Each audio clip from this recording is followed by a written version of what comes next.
اللہ ہی اپنے فضل و کرم سے کسی کو بتا دے سمجھا دے تو اسی کا وقال، اور وہ کہے اپنی زبان سے میں تو غنی ہوں جو تھا، یہ سب کچھ میرے اللہ کا کرم ہے۔ محمود و ایاز کے قصے بڑے مشہور ہیں۔ ایاز ایک غلام تھا، بکتے بکتے محمود کے پاس پہنچا، اور محمود کی سلطنت بہت بڑی تھی، دنیا کا فاتح ثانی ہے، تو چنگیز خان کے بعد اس کی فتوحات ہیں، تو اس کے 7 وزیر تھے، وہ ان میں سب سے زیادہ ترجیح ایاز کو دیتا تھا۔ تو ایاز جو ہے نا، وہ شام کو رات کو جب اپنے گھر میں جاتا تو اپنا شاہی لباس اتار دیتا، تو جس لباس میں وہ بکتا ہوا محمود کے دربار میں پہنچا تھا اور فروخت ہوا تھا، صندوق میں سے وہ لباس نکال لیتا، پھر وہ پہن کر شیشے کے سامنے کھڑے ہو جاتا، پھر کہتا ایاز تیری تو یہ اوقات ہے، یہ جو کچھ ہے یہ سب محمود کی مہربانیاں ہیں۔ تو وقال اننی من المسلمین، تو وہ کہ یا اللہ یہ ساری عزت تیری ہے، میں وہی ہوں ایک عام انسان، میرے عیب تو نے چھپائے، یہ تیرا فضل و احسان ہے۔ تو میرے بھائیو، اللہ کی طرف بلانا دنیا کا سب سے خوبصورت عمل ہے، سب سے خوبصورت بول ہے۔ اس کے بالمقابل کفر کی طرف بلانا یہ سب سے خبیث بول ہے، سب سے بدترین بول ہے۔ اللہ کی کو چھوڑ کر دنیا کے طلبگار بن جانا اور اللہ کو چھوڑ کر اللہ کی بنائی ہوئی مخلوق کی دعوت میں لگ جانا، یہ سب سے خطرناک ترین بول ہے۔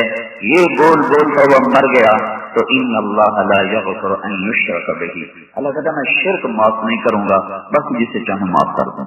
اس کے بعد سب سے گندا اور سب سے خطرناک بول ہے وہ کسی مسلمان کی عزت کو اچھالنا، کسی کی پگڑی کو اچھالنا، کسی کی غیبت کرنا، کسی کی برائی کرنا، کسی کی دل آزاری کا بول بولنا۔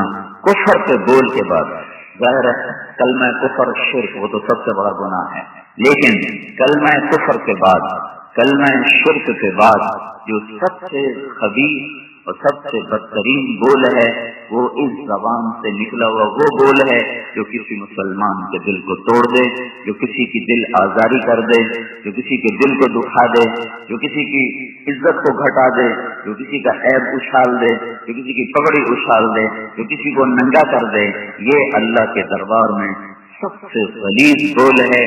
اور اس میں اللہ تعالیٰ کے محبوب صلی اللہ تعالی علیہ وسلم کی ایک بات پیش کرتا ہوں۔ حضرت عائشہ نے کہا اپنی سوکن صفیہ رضی اللہ تعالیٰ عنہ، قصیرتن وہ چھوٹے قد والی، وہ چھوٹے قد والی، ان کا قد ہی چھوٹا تھا تو یہ کوئی عیب تو نہیں تھا، ان کے لہجے میں تھوڑا سا آ گیا ہوگا ان کے چھوٹے قد ہونے کا چھوٹا پن۔ تو حضرت تو ہمارے نبی نے فرمایا عائشہ اگر تیرا یہ بول میں 7 سمندر میں ڈالوں تو 7 سمندر زہر بن جائیں گے۔